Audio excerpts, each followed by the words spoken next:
Well, ladies and gentlemen, welcome to this energy webinar. I bid you good morning or good afternoon, depending where you are. This webinar is being staged by the IDR Group and the Energy Disputes Arbitration Centre, EDAC, in Ankara. My name is Anthony Connerty. I'm a barrister in practice in London, specialising in international dispute resolution, and I'm pleased to welcome you to this webinar on behalf of the IDR Group. And if I may, I'll tell you a little about the group. The IDR Group is based in London in the International Dispute Resolution Centre in Fleet Street, which is close to the law courts in London. Membership of the IDR Group is made up of international dispute resolution specialists. The members of the group are arbitrators, lawyers, and other professionals from a number of countries around the world. And we have members in Bangladesh, China, Egypt, France, Ghana, Greece, Italy, Korea, Lebanon, the Netherlands, New Zealand, Russia, Singapore, the list goes on. Some in the United Kingdom and some in the United States. Now, the experience of the members of the IDR Group reaches into the state level of international dispute resolution. The members have sat as judges and arbitrators in the International Court of Justice and the Permanent Court of Arbitration in The Hague and the International Tribunal for the Law of the Sea in Hamburg. And members are also sit as arbitrators and act as advocates in the world's major commercial centres, including Beijing, Cairo, Geneva, Hong Kong, Istanbul, London, Paris, The Hague, Stockholm, Vienna, and Washington.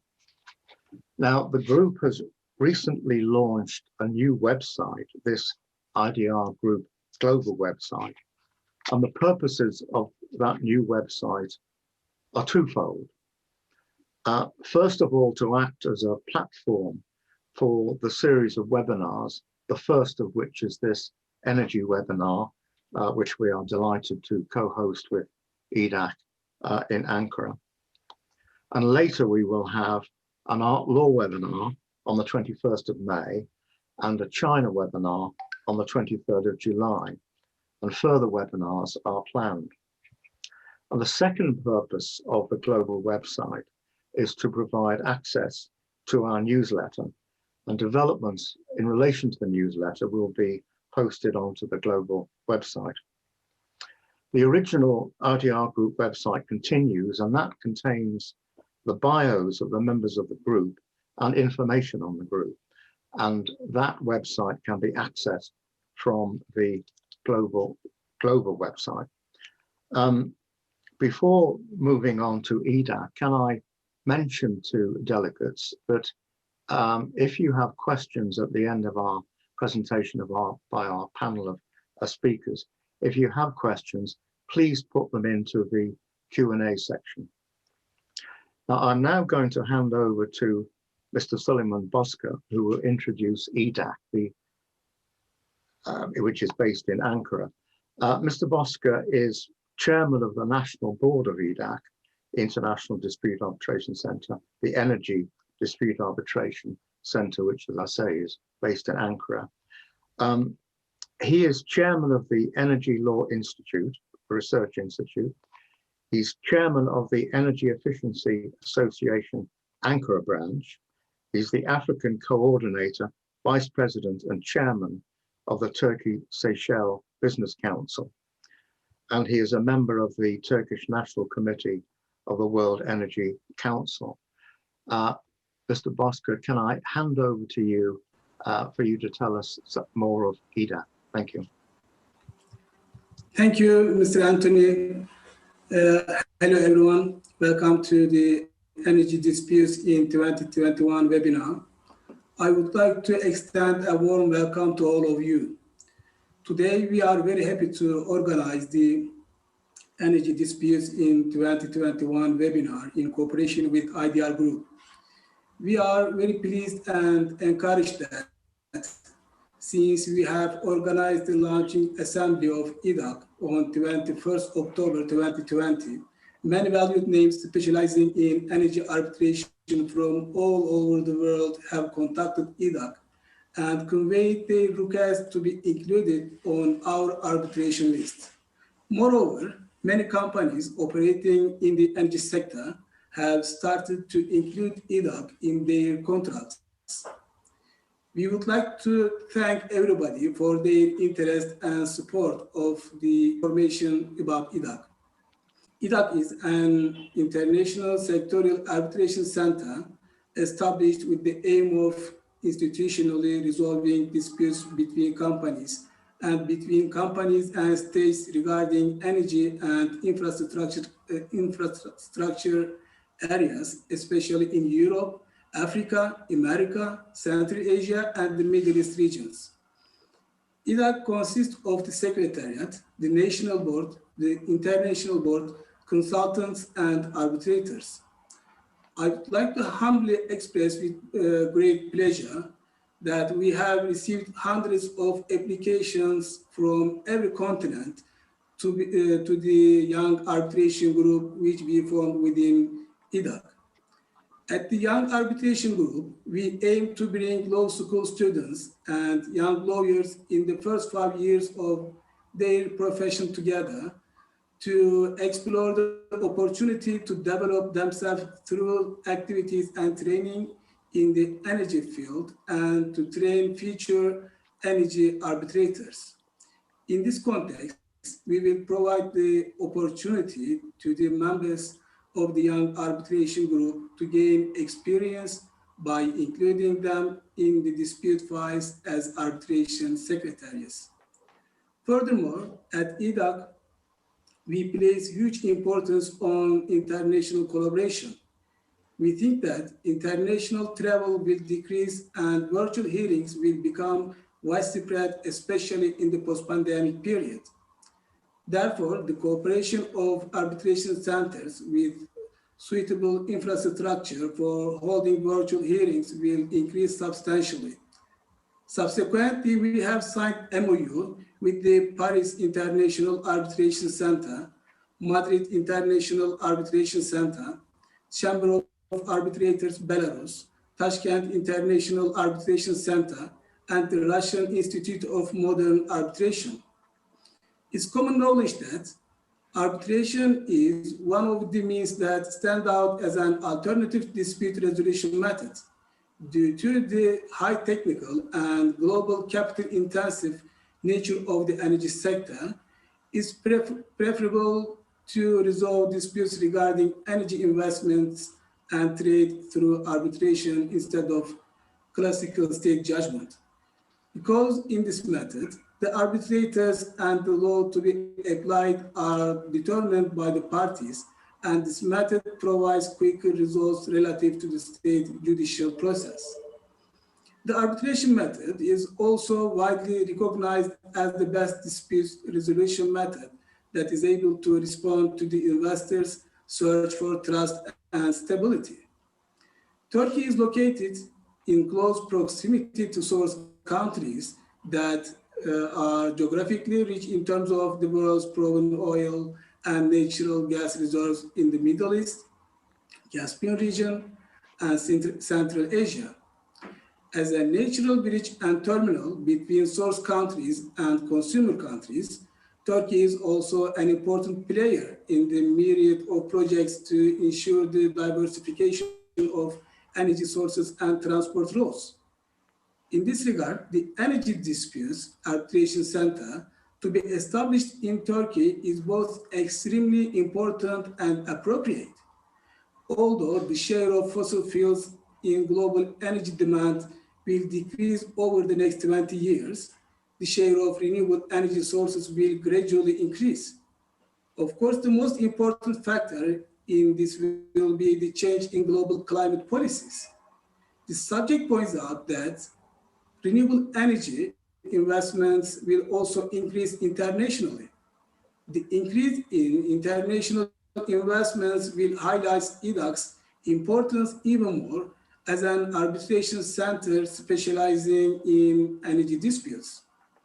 Finally, I would like to announce here once again that we will organize a Turkey Arbitration Week event hosted by EDAC between 20th and 24th of September in 2021. Turkey Arbitration Week will be organized as a hybrid event. This will be an essential platform that brings together the arbitration world, and we will have an opportunity to discuss the developments, the problems in arbitration. You can follow the developments regarding Turkey Arbitration Week on our webpage and social media accounts. Before I end my speech, I would like to thank our speakers, especially Mr. Anthony and Mr. Serhat, and IDR Group for their valuable contribution to the organization of this webinar. I hope and believe that this webinar has proved to be useful for all joining today. Thank you so much for listening to me. Thank you very much indeed. That's marvelous. Now, Serhat and I are now going to move on to the panel. We have 4 speakers, and our first speaker is Peter Foreman. Peter has spent much of his career in the offshore oil and gas engineering and construction sectors. Peter is a member of the Chartered Institute of Arbitrators. He's an accredited mediator and co-author of the Scottish Arbitration Handbook. Peter is an English qualified lawyer based in Scotland, and his topic that he's going to speak on, COVID-19, the impact on engineering and construction disputes in the offshore energy sector. Peter, over to you. Thank you, Anthony. My background is in the world of engineering and construction, as Anthony's just said, and I currently act as a consultant for several companies connected with these industries. Many of the disputes that arise are common to any industry involved in heavy engineering and construction, but in 2020 and 2021, there's been the additional complication of the effects of COVID. In the main, the impact on the type of projects with which I've been involved has been focused on delays and costs associated with lockdowns and restrictions, as you'd expect, but also indirectly from reduced actual or anticipated demand as a result of the lower level of economic activity on a global basis. The latter point will clearly impact on upstream contracts, with issues as to whether, for example, off-take or take-or-pay arrangements are still effective when there is little or no demand from the end user. The 2 words that keep cropping up are force majeure, which is English law's favourite French phrase, and misunderstandings as to what this may or may not mean in different circumstances seem likely to give dispute resolvers food for thought for some time to come.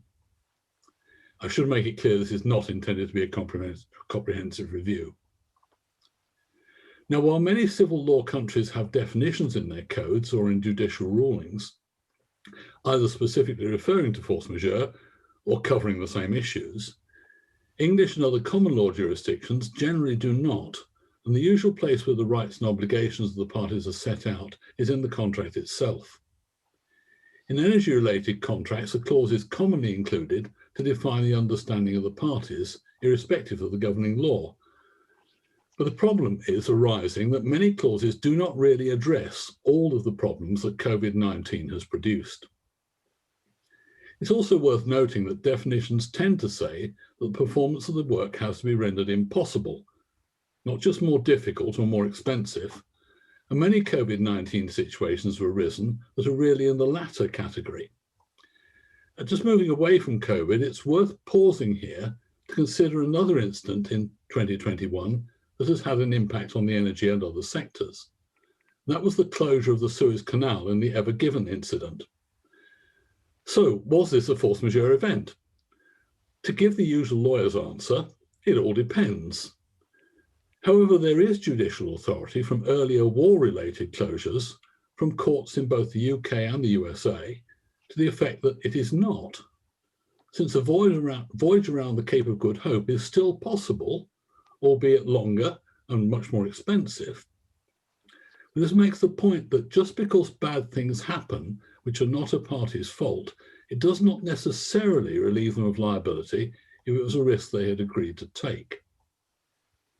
Now, many clauses, including some in the standard form contracts in engineering and construction, provide an exclusive list.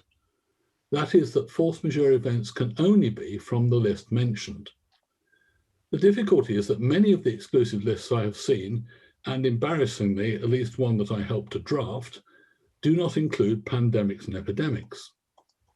So, disputes may well arise on the basis that an exclusive list has been used in the contract, but if pandemics or epidemics are not in the list, it may simply not be force majeure under the contract, and the affected party is the only one taking the risk on time and money. Now, some companies are solving this problem by adding a special condition actually saying either that COVID-19 is force majeure, or that it is not, or that it is, but only if certain steps have been taken by the party concerned. As already mentioned, some codes or local laws define what is or is not force majeure, and then care needs to be taken as to whether the law allows freedom of contract, such that the parties can redefine the issue as they see fit, or if the legal definition has precedence. Now, my personal experience to date has been that parties have looked at the contract in the negotiations, and reviews of the actual law have been less common. But whether this pragmatic approach will continue into formal disputes must be doubted. If there are no provisions in the contract or the general law that are wide enough to cover COVID-19, what about a change in law clause, which may allow cost as well as time? This may well be sufficient to cover government-imposed lockdowns, quarantine arrangements, and so on. But there is a problem here as well. In many countries, including my own, some matters have been covered by a change in law, but many by guidelines and a strong admonition to comply, often in terms that suggested, wrongly, that the criminal law was involved. The impetus to comply came from social pressure, but that is not a change in law and regulations or similar. There may also be issues where the advice from government is such that to keep people in work would amount to a health and safety issue under the general law on that subject. But again, it may be difficult to characterize that as a change to a law. Force majeure is generally about delay and relieves parties from their obligations. But while this helps protect contractors from damages claims for delay, it does nothing to pay for their overheads and standby costs. Many governments have given some assistance. In the UK, for example, there's a scheme to pay for some of the costs of putting staff on furlough and government-backed loans to employers, and many other countries have done something similar. This will never solve 100% of the problem, although it does reduce the level of claims that could be made in these circumstances. So what about cost claims? I've been involved in cases where clients were sending personnel to work in other countries, but the staff were required to quarantine for 14 days on arrival or departure, or both. This is not force majeure since the work is not rendered impossible, but who pays the cost of the quarantine, both as to wages, cost of accommodation, and so on? Again, we've found employers relatively pragmatic, but the sums involved have often been small in the context of the project. How long this attitude will continue is uncertain, but it seems likely to lead to disputes, albeit perhaps at the lower end of the value spectrum.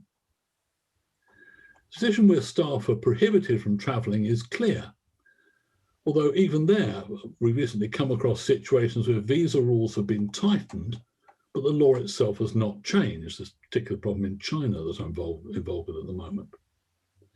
But what if staff will not travel to work on or abroad on business, even when this is legal and possible? Historically, during the H1N1 outbreak in Southeast Asia a few years ago, I had business in Malaysia and travelled there without concern. Having looked at it, the virus only passed when you handled live or dead ducks or poultry. And I reckoned that as I was staying in a decent hotel in Kuala Lumpur, the chances of me having to handle a dead duck was pretty remote. However, others took a more cautious view, and this is very much more pronounced in the present situation. So does a reluctance of staff to travel amount to an impossibility? What if local personnel could be hired instead?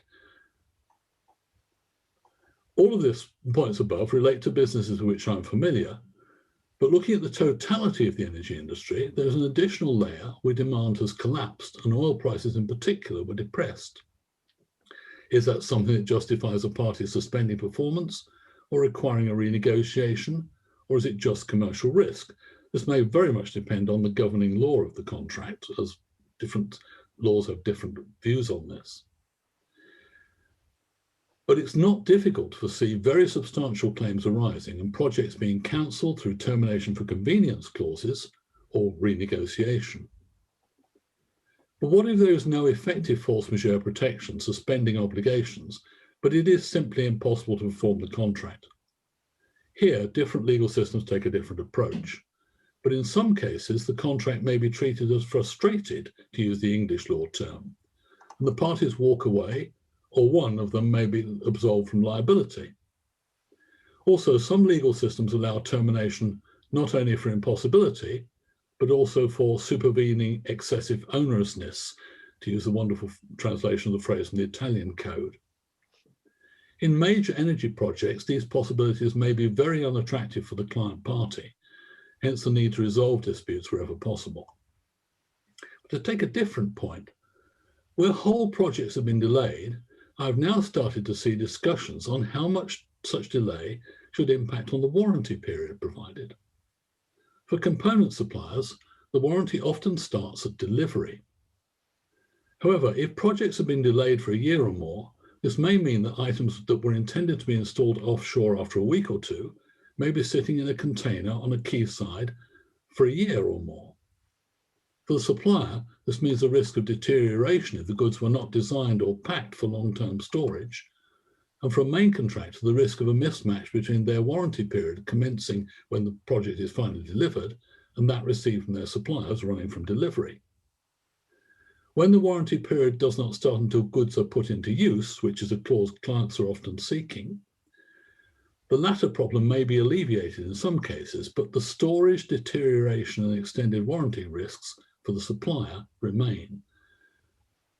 I am involved in discussions on this very subject at the moment, so it's an interesting point. So will we be seeing more disputes? Well, a recent report from international accounting firm EY produced some interesting statistics. They did a survey of 100 companies among the top 350 companies in the UK. And 63% said they had adopted a conciliatory approach for disputes during the pandemic, with 69% having granted time extensions and 59% renegotiating other contract terms. This tallies with my experience. However, 59% also said they anticipated claims would be higher than normal in 2021, with a worrying 14% saying they were concerned that litigation could have an effect on their ability to trade. So the answer to the question is that a rise in disputes is likely, but perhaps not all will be dealt with by the same methods as before. I'm seeing clients much more interested in alternative dispute resolution, and particularly arbitration, as a concept than they might have been before COVID-19.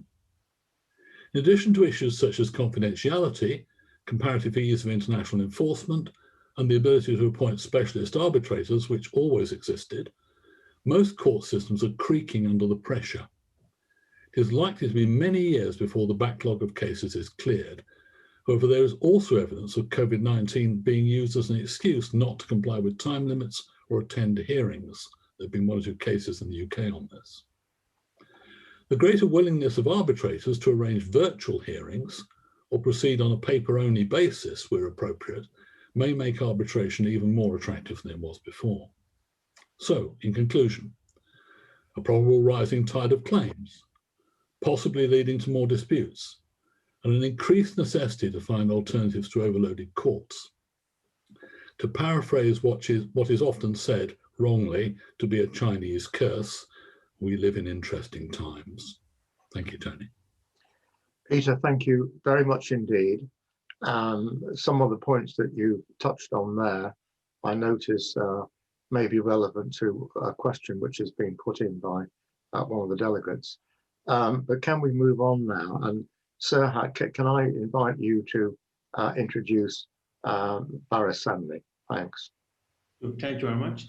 First of all, I would like to welcome all panelists and attendees for this event, EDAC and IDR Group UK joint webinar. So our next speaker is Baris Chandler. Mr. Chandler, I would like to read his short bio. He's graduated from Boğaziçi University, Electrical and Electronics Engineering Department, and he studied at the University of Manchester, Institute of Science and Technology. He started his career as a research assistant at Middle East Technical University. He worked at Energy Affairs, General Director of the Ministry of Energy and Natural Resources. He acted as a coordinator of the program, and later on he was consultant to the Energy Market Regulatory Authority, and he was responsible for various projects. And then later on, he was the head of liquefied petroleum market department at EMRA. And he was an advisor to the Undersecretary of the Ministry of Energy. And he is a member of World Energy Council.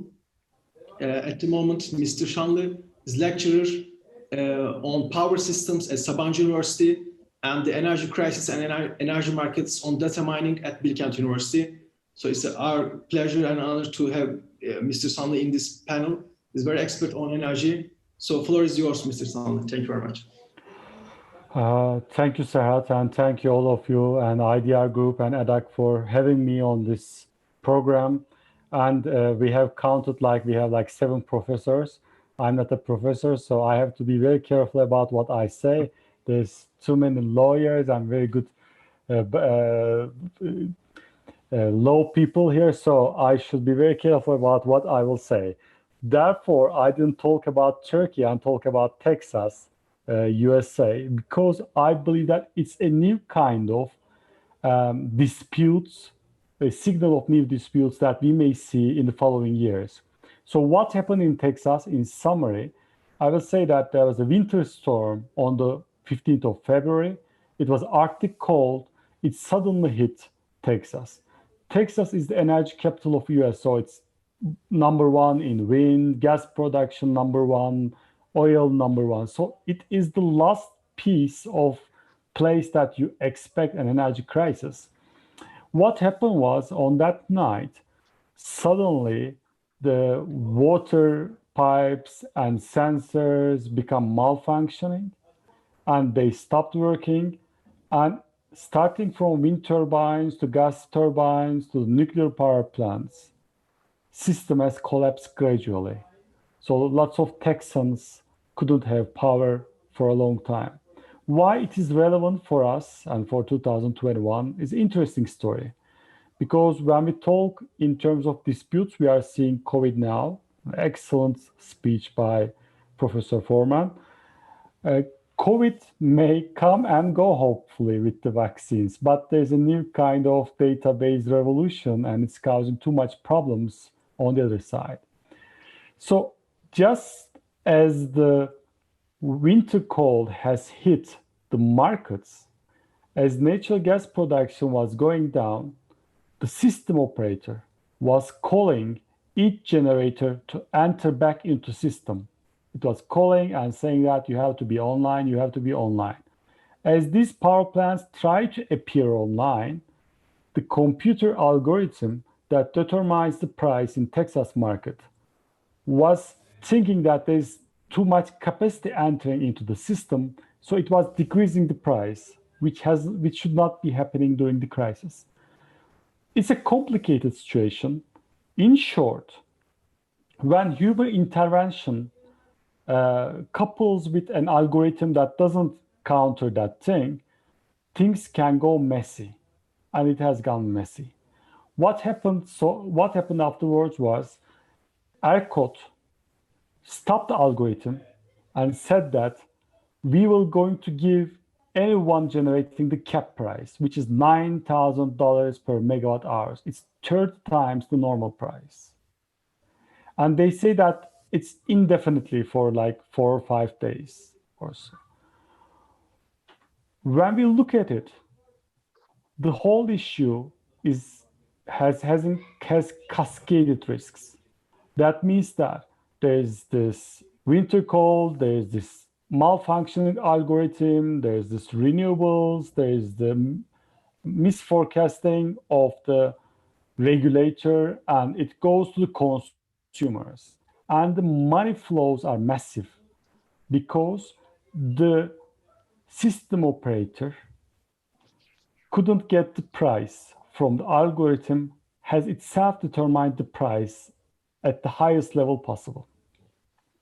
What happened afterwards was lots of litigations, lots of. Wind power plants, since they couldn't produce, banks has asked their money because banks has financed these wind power plants with clean tax credits, which is a USA scheme that works. Natural gas suppliers, some of them has said this is a force majeure, as the previous speaker has talked about, and they didn't give gas to electricity generators. So electricity generators couldn't produce electricity, and they couldn't give electricity to their consumers, so they have to pay $9,000 per megawatt hour from the market. And the wholesalers, they charge their customers, wholesalers has charged their customers massive amounts, weekly bills of $5,000 for a residential customer. It's nearly 50 folds, 8 folds of what happens. So now there's lots of there's lots of litigations between these actors, and it shows us that what the future energy system disputes will look like. The first one, I think the first and major one is there's a climate crisis and extreme weather events. So what is a force majeure? And I believe that new contracts should have include these extreme weather events correctly in them. What is an Arctic cold? It's of course not force majeure, but some suppliers have said that that's force majeure. Sorry for the lawyers, it depends. But from my perspective, Arctic colds may happen, so it shouldn't be force majeure. But this depends on the order of the court and judge. So climate crisis and extreme weather events will create more disputes, that's for sure. Second one, the markets are getting more interlinked. It's with electricity and gas. Tomorrow, maybe it will be with hydrogen, but electricity and gas markets, and when you add transportation, the electrification of transportation to it, so this interlinked markets has this cascaded effects and cascaded disputes. This is what we are seeing now. This is a new event, but it will going to be, we will see much bigger events in the future. Renewable generation and projects has a big problem because now system operators are asking security of supply kind of extra contracts, like ancillary contracts from these projects in Texas. There was actually a bill. It has not been enacted yet, but it may happen. So a renewable purchasing guarantee or PPA should also include these kind of extreme events in case they couldn't produce because of this. Wind turbines, for example, may not produce with winter colds because of the ice on their blades. So we have to be careful about it. The fourth one is interesting. We haven't seen too much of that. It's algorithmic problems. Whole market design, and today, like 25% of our electricity consumption is based on algorithms that determines the prices. But it will be like 50, 70, 80% in the future. So we have to be careful about the risk stemming from the algorithms and what will happen if algorithms go astray. We have to think about it, and in the contracts, we should handle whether the third-party algorithms may not be working sufficiently, what will happen. The fifth one is the one that everyone can easily see, this regulatory problems, because ERCOT, the regulator, did not forecast it correctly. Maybe you may say that. Ancillary services didn't work because there wasn't enough ancillary services expectation beforehand. And there's also lots of these Arctic cold events in 2010, before 2010. So strengthening the grid is a major issue and will be a problem. Just we have seen the California fires last year, 2 years ago, and it created lots of arbitration problems. The sixth one is a political dangerous one, which is consumer problems. I think we have to be careful about when algorithms go astray and the systems do not work and malfunctioning. There are people killed because of not having electricity in the freeze and it's winter time. And the peak prices. You wake up one morning and you see your bill like 50 times. So what is the retailer's responsibility here? And how the regulators should work with these retailers? Because one retailer, which has been closed by tax and regulators, was offering a wholesale price to the consumers, very innovative, with $10 per month. So this is a tariff that I want in Turkey or in other countries. So I just want myself exposed to the wholesale price maybe. But what happens when algorithms didn't work? Arctic cold, climate crisis. So there's a big chunk of new kind of problems, which includes like algorithms, climate, interlinks, and all these issues. I think we will see more of these, and that's the conclusion of my speech. Thank you. Mr. Shandy, many thanks indeed. That's a fascinating and disturbing topic that you've dealt with today.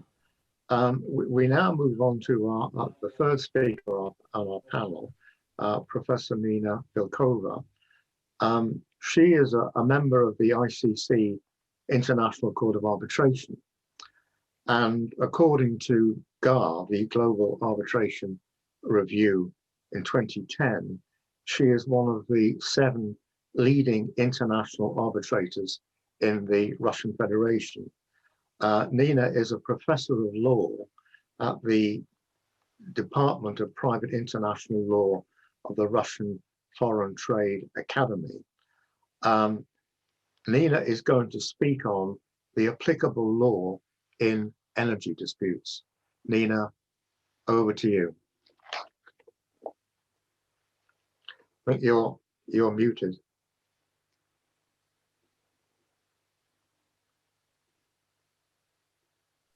I'm sorry. Okay. Thank you very much, first of all. We all do that. We all do that. Yeah. For IDR, EDAC, for invitation for this very interesting webinar. There is one small mistake in my presentation because I was really a member of ICC Court of Arbitration before 2013. Now I'm not a member, but I'm a member of ICC Arbitration Commission and ICC CLP Commission. And for example, I translated all 3 recommendations of ICC as to force majeure. Thank you very much, Mr. Foreman, for this very interesting presentation of the situation and the consequences of the force majeure due to COVID. I would like to present my small speech concerning applicable law in energy disputes. And first of all, I would like to divide all energy disputes into big categories. First categories, it's disputes between investor and host state, and especially on ECT treaty, energy treaty, and in this kind of disputes, there are some important points concerning applicable law. First of all, law applicable to arbitration jurisdiction. ECT arbitration jurisdiction is generally based on the offer of consent to arbitration made by the state parties to ECC. So it's offer. And as to the other side, this offer may be accepted by nationals of another state party to the treaty, often simply by starting arbitration proceeding. It's a usual way to commence arbitration not only in energy sector, but also different type of investment disputes. And it's a first situation. And as to ECT treaty, it's necessary to underline that this question, this problem is quite clear established by ECT in ECT treaty. So there is no problem at the first stage of the dispute, because a person can submit his statement of claim. So usually, or not usually, but sometimes host state have objections as to the jurisdiction, but more or less, due to ECT treaty, the problem is resolved. Then law applicable to the merits of the case. So also in the ECT treaty, under Article 26.6, tribunal tribunal shall decide the issue in dispute in accordance with the treaty, first of all, and the applicable rules and principles of international law. So principles of international law, it's a very important mention because they include, for example, different type of international treaties, Vienna Treaty to international law and others. And I would like to make some comparison, a small comparison with the ICSID Convention, because in ICSID Convention, a tribunal shall decide the dispute in accordance with such rules of law as may be agreed by the parties. And it's necessary to underline this term, rules of law, because it's not law itself, but it's rules of law, not only legislation, not only international agreements, but also some documents which may be qualified as usages and others. I will say this a little bit later. I explained this. And in the absence of the agreement of these two parties, tribunal shall apply the law of the contracting party to the dispute, including its rules of its conflict of law rules and such rules of international law as may be applicable. So it's much more wider, I would say, position in ICSID Convention, because there is this convention gives the possibility to the parties to make their own choice of law, and only in the absence of this choice of law, arbitral tribunal may decide the case under the conflict of law rules or another by another type. So rules of international law. You know very well that there is a very vast field of the law, because it may be not only the Vienna Convention on the law and treaties, but also different types of documents. For example, articles of General Assembly of ONU concerning concerning responsibility of the states and other documents.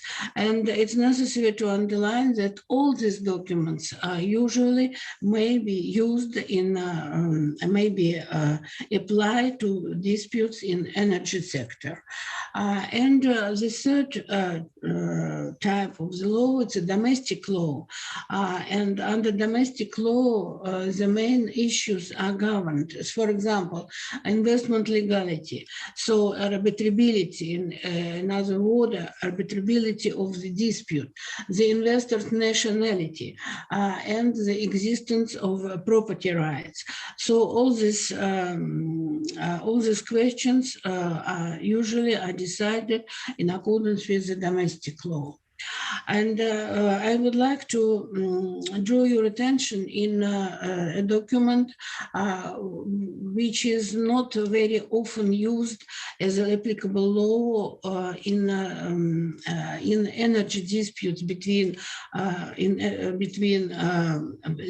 legal person and host state.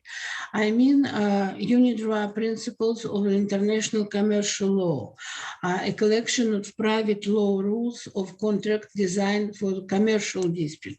But nevertheless, there are some interesting cases from Petrobras to contemporary cases when this document was applied by arbitral tribunals. And Mr. Hepburn from University of Exeter emphasizes that these principles would find most relevance as a confirmatory tool in questions of domestic law, in situations where domestic law is unavailable, or on certain secondary rules of international law. And as if we can read in the preamble of the UNIDROIT principles that this document and widely used as a means to interpret international instruments, including international conventions like CISG and domestic law. And for example, in Russia, we have very wide practice of state courts on using this document as a confirmation of the position of the Russian law. And for example, in Unilex site, you can see more than 44 awards of the arbitral tribunal, ICAC, and also about 50 awards made by state courts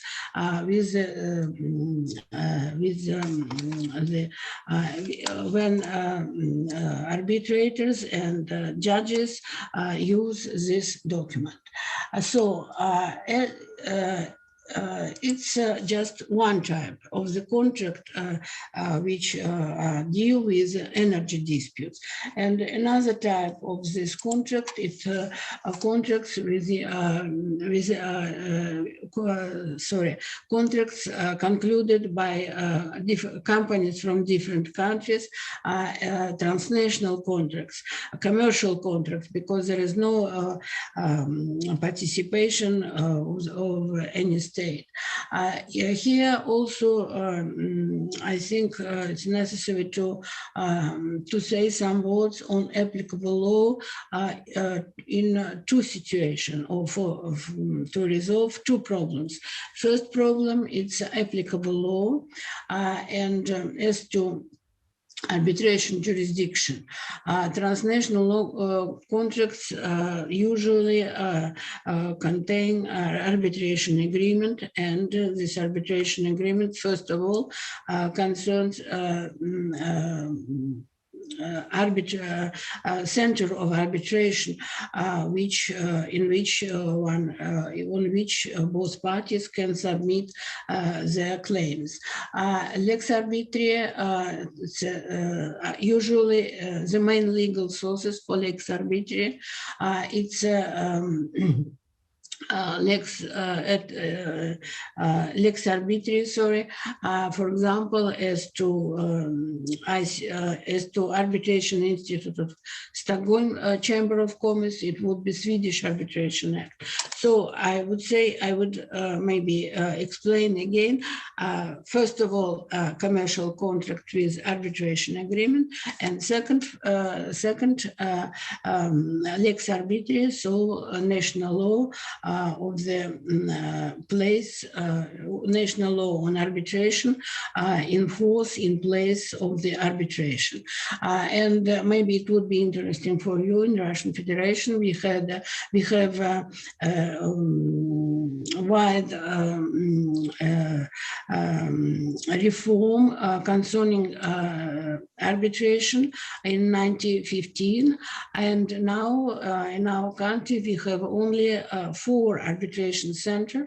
One of the center you already mentioned, Arbitration Center at the Institute of Modern Arbitration, 2 center in ICAC and Maritime Arbitration Commission at the Chamber of Commerce of the Russian Federation, and Arbitration Center and the Russian Union of Interpreters. Yes. And the second point, it's a law applicable to the merits of the case. And here also many think depends on the agreement of both parties, and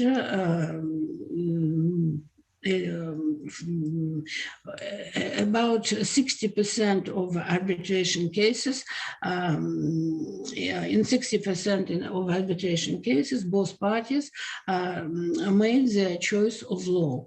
And in the absence of a choice of law, the arbitrators determine it on the basis of the rules of the respective arbitration center. And the most vast power of arbitrators to make choice of law. It's Article 21 of ICC rules. In accordance with this article, in the absence of the agreement made by the parties, arbitral tribunal shall apply the rules of law, which it determines to be appropriate. And again, we see this wording, rules of law. And as to unit GROUP principles, in the possibility of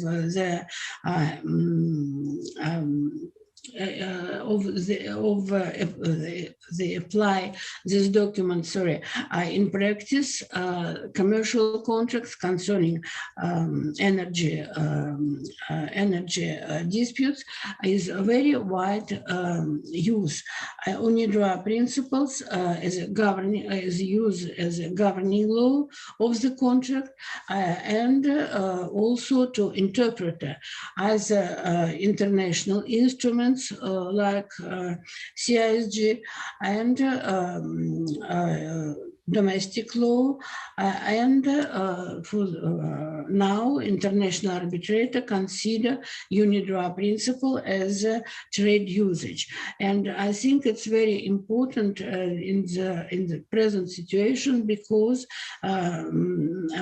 arbitrators have the good possibility to decide the case on the basis of international principles which reflects both continental law and common law, and I think this is very important. And for both for energy disputes, both in state legal person and legal person to legal person disputes. Thank you very much for your.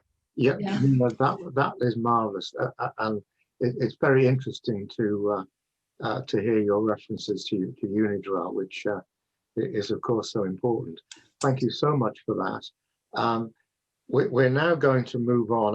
I'm going to ask Serhat to introduce our final speaker, Dorothy, and Dorothy, we move from Turkey to Nigeria. Serhat, would you like to introduce Dorothy? Sure, Tony, it will be my pleasure. I would like to introduce Ms. Dorothy Ufot, who is actually just recently awarded as the African Arbitrator of the Year. It's my pleasure to present Ms. Ufot, dear Ufot. I would like to give a brief information from her bio. She's the partner at Nigerian law firm Dorothy Ufot. She is a senior advocate of Nigeria. She has she was a long-term member of the Court of Arbitration of the ICC and also panel of arbitrators of the International Center for Settlement of Investment Disputes. She's actively on as an arbitrator, lawyer, and expert in international cases. She's in the list of arbitrators in various international arbitration institutions, including AAA, ICSID, CIF, Hong Kong, Dubai, Kuala Lumpur, Beijing, Lagos, and so forth. So it's my pleasure to present Ms. Ufot. Floor is yours. Thank you very much. Thank you very much. And good morning, good afternoon, wherever you may be.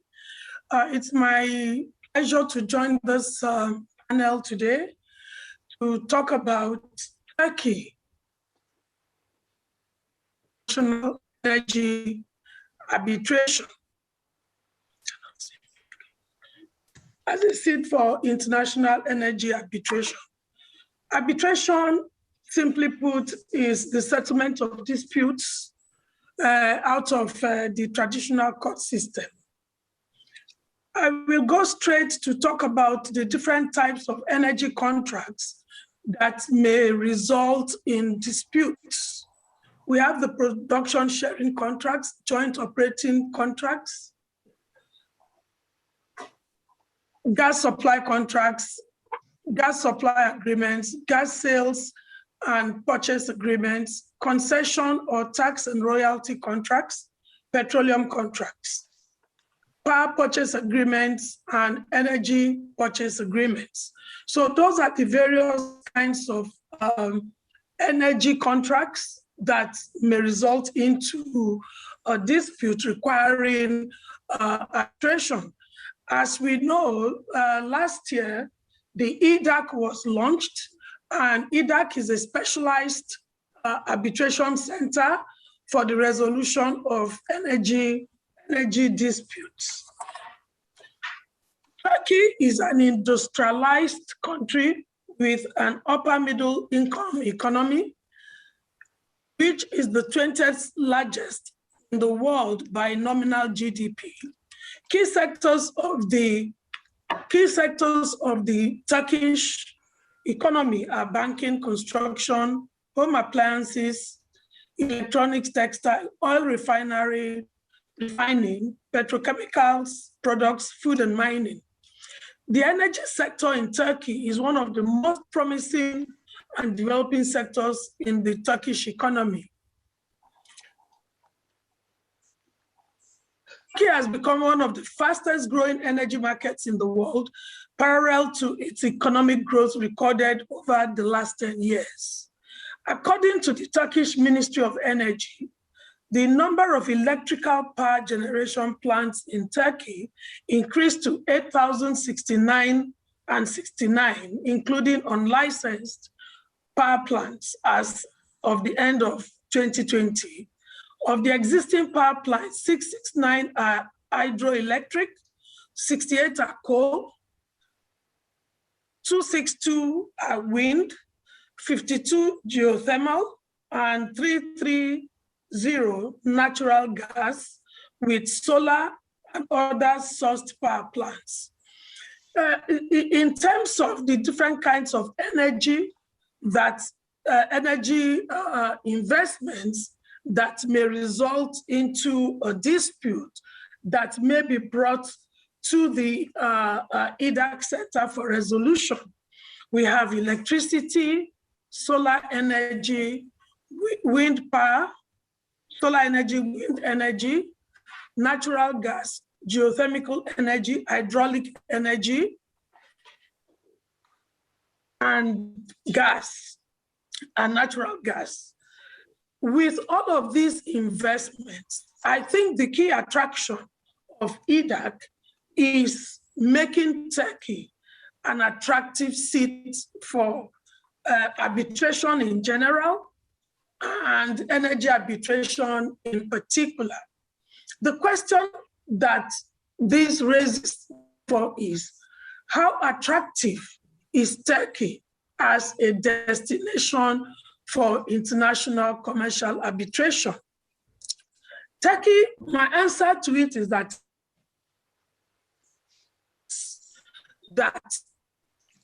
is required to attract disputed parties to insert Turkey as the seat of their arbitration in their contracts.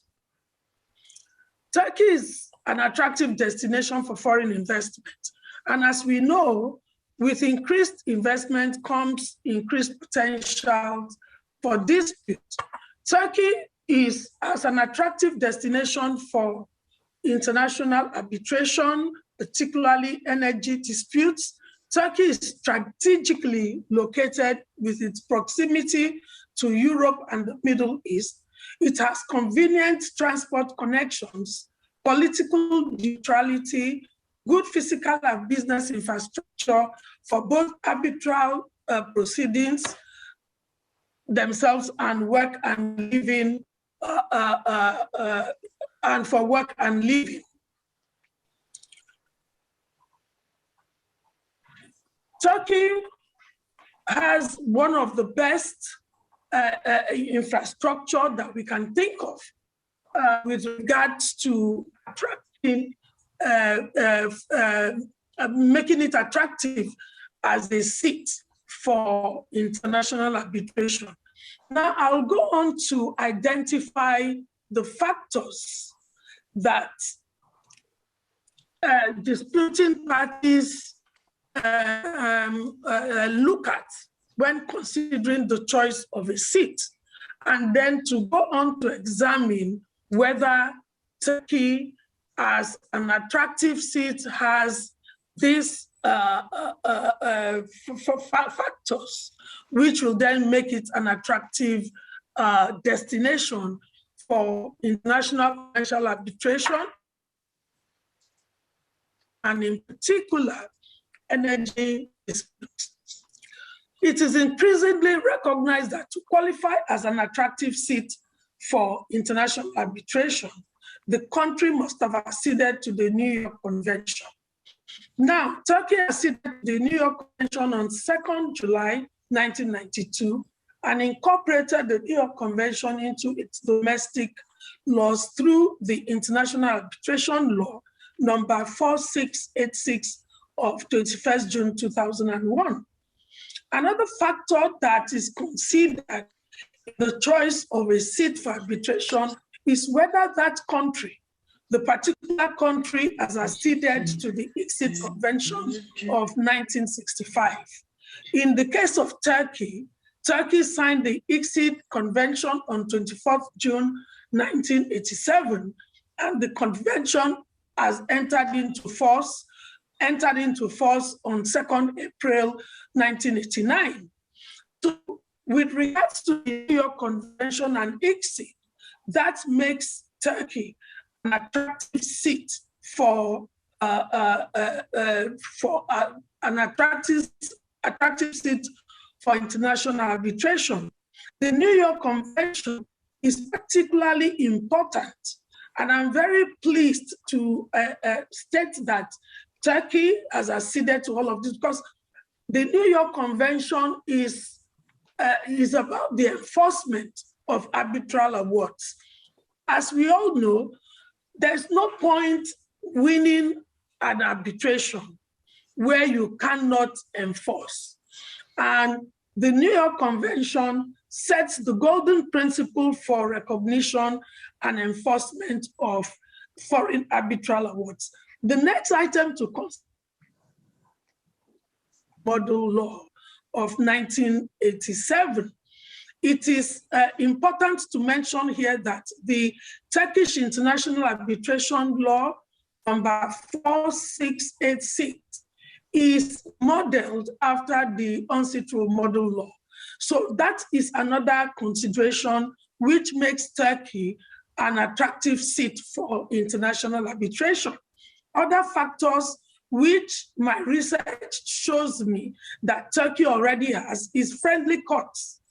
With the track record of being fair and open-minded, the international arbitration community will readily choose Turkey as a seat for their international arbitration.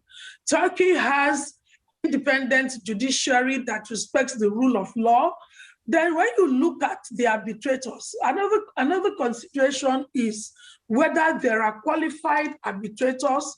With the CIR branch in Turkey, which specializes in the training of arbitrators and other arbitration professionals, there is no doubt that Turkey would be attractive, because in Turkey today, we are aware that Turkey boasts qualified international arbitrators who are able to sit as arbitrators, counsel, and other parties that are required in the full gamut of the arbitration proceedings.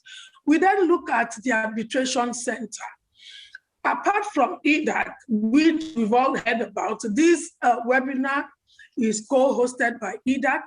Mr. Boşça has told us everything about EDAC. I participated last year in the launch of EDAC.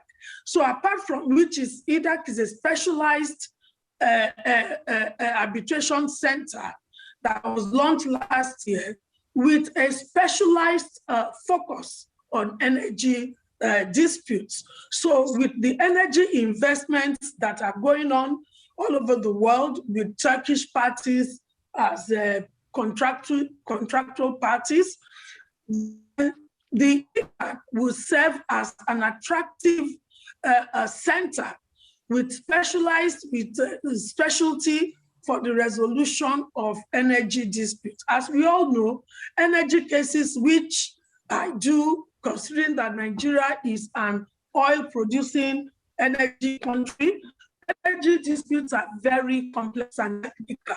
So you need required specialists to resolve these disputes.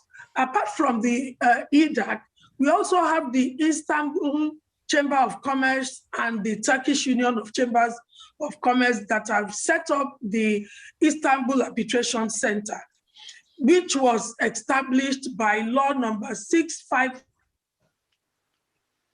All of these further make Turkey an attractive destination for the resolution of international energy disputes. So,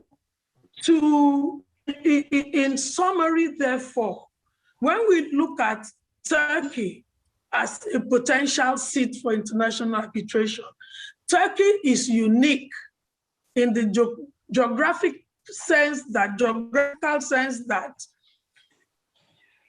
it can be reached by 50% of the world's population within 4 hours. From all that has been said above, we can confidently say that Turkey is poised as a preferred seat for international energy arbitration. From the foregoing, therefore, I have no doubt at all that Turkey and the EDAC will attract more and more people coming to EDAC to resolve their disputes. As Mr. Boşça said earlier on, I'm not surprised to hear that there's been a lot of requests to be listed on the panel of EDAC for all sorts of services to be provided. That was the point that EDAC was established. So to wrap up, therefore, taking a look at Turkey with regards to the topic, when we look at the judiciary, the legal expertise, arbitration education, the right of representation, you do not need, an arbitrator does not need a work permit to sit as an arbitrator in Turkey. There's safety, there's accessibility, there's political stability, and then there is ethics and the enforcement of the arbitration agreements and arbitration awards. There's immunity of arbitrators, and as I've said earlier, there is no work permit required. In other words, international commercial arbitration is currently at its highest tide in Turkey, and therefore there is a lot of opportunity to choose Turkey as the preferred arbitration seat. With our key focus on Turkey, would conclude that Turkey is currently on the same course as other competent arbitration cities, where parties feel comfortable to choose as seats, and such other seats like Turkey will compete with such other seats like London, Paris, Singapore, Hong Kong, Dubai, to mention a few. And what is required is the upgrading of the arbitration centers to international standards. And then we look at Turkey as a seat for arbitration during and post-COVID-19. As we all have heard from Peter, today we are looking at a hybrid situation in the resolution of disputes by arbitration. From the beginning of the COVID-19 in 2020 up to now, and with the vaccines being introduced and administered in several countries, it is hopeful that things will very gradually return to normal. The entire international arbitration community is hopeful that things will return to normal. And the question then is, when things return to normal, as we indeed hope they will, are we going to go back to physical hearings, or is it going to be virtual only or physical only? My answer and my take to that is that we are going to see more and more hybrid cases. That is, in a particular arbitral proceedings, some case management procedures will take place virtually, and we may then have the actual hearing taking place in person, depending on the ability for participants in the case to travel. In conclusion, I would conclude by saying that it is apparent that Turkey is an efficient, effective, and safe destination for international arbitration. Concerted efforts have been made by stakeholders to raise the visibility of Turkey as a global marketplace for international dispute resolution services. Thank you, and I'll be prepared to answer any questions. Thank you very much. Dorothy, thank you very much indeed. That was quite fascinating. We are overrunning. We have, what I think the way to deal with this now is just to put one question, which is being addressed to the whole panel, but perhaps I'll ask Peter to deal with it. And the question is this. It is as follows. How does the EDAC panel view the appointment of technical specialists as arbitrators? with respect to energy industry disputes, technical aspects are likely to play a significant role in disputes. Why would 3 lawyers be the best solution for minimizing the time and cost of dispute resolution in these cases? I assume the questioner is not a lawyer. The question is addressed to the entire panel, but as I say, it's something which perhaps, given the time that we've got left, as Peter might deal with. I'm reminded of a panel which was set up in the City of London some years ago, the City Disputes Panel, which was set up to deal with financial disputes, banking disputes. And I recall, I can't remember what the particular banking crisis was at the time, but I recall the chairman of a tribunal set up by the City Disputes Panel, who I think was a retired English judge. And I remember him saying that if the panel required to deal with those banking disputes had comprised nothing but lawyers, it would have taken a considerable time to deal with it. But the way that they did it is that they had a mixture of lawyers and banking experts on the tribunal. And he said that had the effect of quickening the way in which those disputes were dealt with. But now, of course, in relation to disputes, the parties can produce their experts. The panel is itself entitled to instruct its experts. So I don't see there's any particular problem there. But Peter, what do you think about a panel which comprises a mixture of, in relation to energy disputes, which, as the questioner points out, may be quite specialist? What do you think of the idea that you should have a panel which is a mixture of lawyers and experts in the field of energy who are not necessarily lawyers? What do you think? Well, I actually agree with it. I think the question came from Steve Devereux, and he and I have discussed this many times previously. Is he a lawyer? I don't know. No, he's not. He's a drilling expert. Oh, right. And I think perhaps use that as an example. Yeah. I know a little bit about energy contracts, and particularly construction contracts, but all I know about drilling is there's a hole and you put a drill down it, and that's about it. And I think it is perhaps important that in some technical areas, having somebody on the tribunal who has some knowledge of what is actually being said is useful.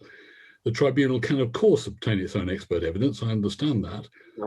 But it's the ability to interrogate whether that expert evidence is, shall we say, nonsense or not, would be quite helpful. I'm a great fan of mixed tribunals. So you might have a senior lawyer in the chair, but you'd have at least one of the wingmen or women would have technical expertise. Yeah.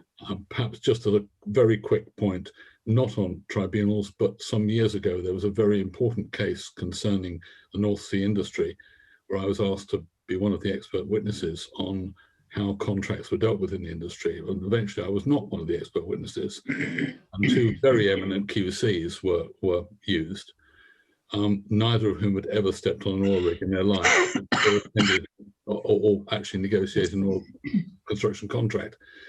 And the result of the hearing was that a nonsense decision came out. And I think that there is an advantage in having a mixed panel, and we should be prepared to look at that. And maybe Boşça, maybe to add in regards of EDAC. Thank you, Mr. Serhat, and thank you for this question. And actually, there are specialists as well as lawyers. Mr. Baris Chandler is an engineer. EDAC has not limited the arbitrator list only for lawyers. So the parties can also select the technical specialist on EDAC arbitrator list as an arbitrator. That's very useful. Well, we are overrunning quite a lot now. So although I think there probably would be many other questions which we could put to the panel, I think we have to draw a line now. But may I, on behalf of the IDR group, thank our panel for their presentations and thank EDAC for co-hosting this energy webinar with the IDR group. The IDR group planned further webinars, including a second energy webinar, and then a China webinar on the 23rd of July. And details of those webinars and information on the IDR group webinar on the 23rd of July. Thank you all for joining us, and we hope to see you at future webinars. Many thanks indeed. Goodbye.